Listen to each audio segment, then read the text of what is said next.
Magandang hapon po sa inyong lahat, mga kaibigan ko sa YouTube.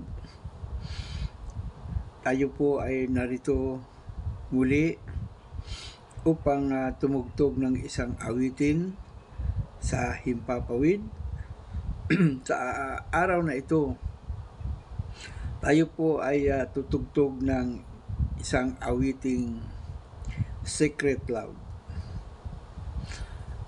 Ang awiting ito ay malaon nang nakatago sa ating baol. Ngunit atin pong huhukayin at ilalabas upang tugtugin at malaman ng madla kung ano ang secret love.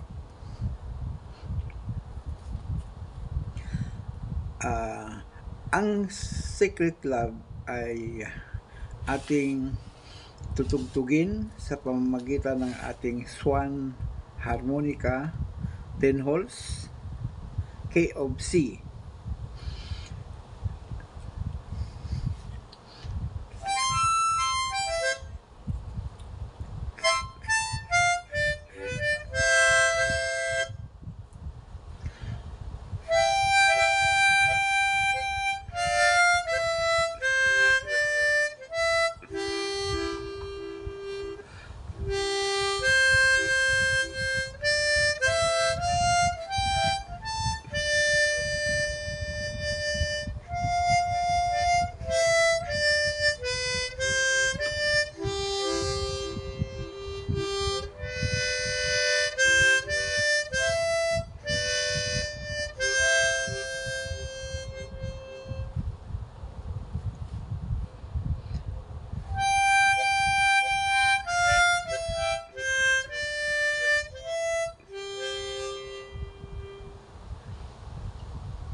Yan po ang My Secret Love.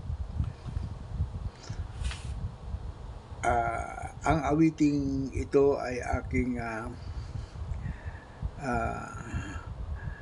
iniaalay sa aking mga kaibigan sa larangan ng YouTube at maging yaong hindi nag-YouTube o hindi YouTubers.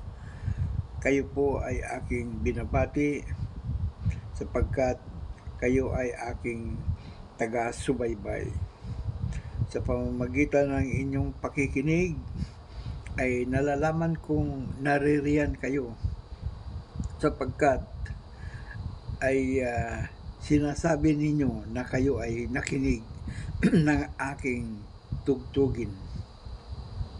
Labis ako nagpapasalamat sa mga taong hindi ako iniiwanan sa ire. At bagkus dumarami ang nakikinig sa aking mga tugtuging pangharmonika. At yaong mga nasa ibayong dagat at mga OFWs na nakikinig at matamang sumusubaybay sa aking mga tugtugin, at ako po ay nagpapasalamat sa inyo. At maging yaong hindi nag-YouTube o hindi YouTuber na mahilig ding makinig ng aking mga tugtugin, ay akin din po silang pinasasalamatan.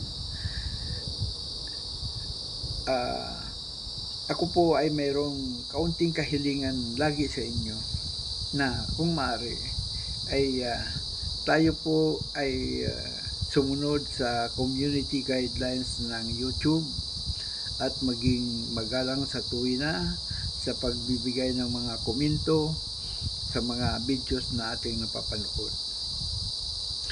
Sana po ay panoorin ninyo ang videos sa simula at magbigay ng komento na naaayon sa upload videos at huwag mag-skip sa mga ads na inilalagay ng ating butihing YouTube para sa ikabubuti ng ating channel. Ako ay nakikiusap din sa inyo na kung maaari po ay magbigay po tayo ng kaunting panalangin sa ating mga kapwa kababayan at maging hindi kababayan, kapwa nating tao na naroon sa lugar na kung saan mayroon pong labanan. Tulad ng Ukraine na hanggang sa ngayon ay patuloy pa rin silang nasa bingit ng kamatayan at patuloy na umaasang mawakasan ang giyera sa kanilang lugar.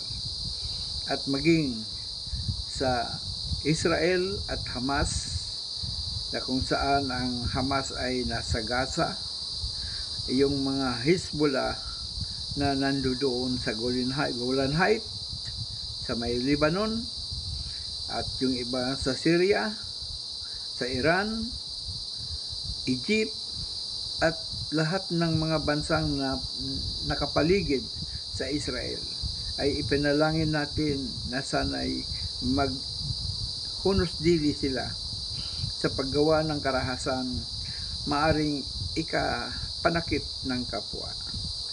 Bagkus ipanalangin natin na sana'y mawakasan na at tayo'y mamuhay ng mapayapa sa mundong ito. Masalamat ng marami, my friend, in other countries. I know that you don't understand what I am saying in Filipino language. I am appealing to you to please pray that the chaos or the war between Hamas and Israel should be ended immediately, so that we will have peace forever. That's our purpose and aims in order to live happily ever after in this cute paradise.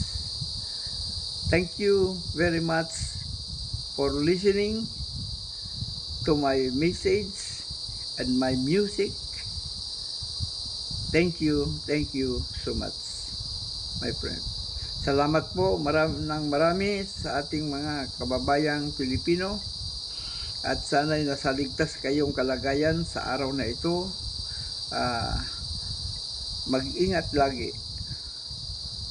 Salamat ng marami sa inyong lahat.